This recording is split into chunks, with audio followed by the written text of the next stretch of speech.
Katawhan sa Dios, mga followers and viewers nato, nininindot kaayong kabuntagon mayong buntag.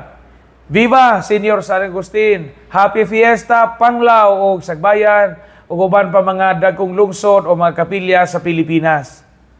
Giingnan kita sa Ebanghelyo karon, pagmabinantayon. Mga tiguang sa una kanunay ta makadungog, ayaw kumpiyansa. Ayaw kumpiyansa. Mao pud ang mensahe sa Ebanghelyo karon.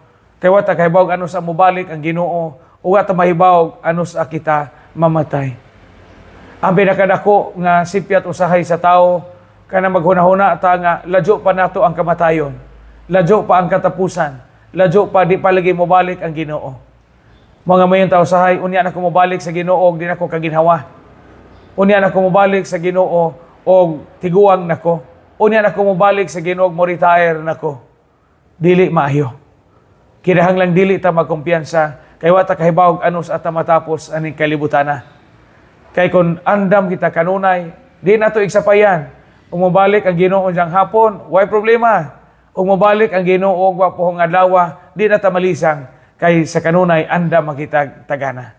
Adto kumpiyansa. Kanunay gyud nga mangandam. Amen.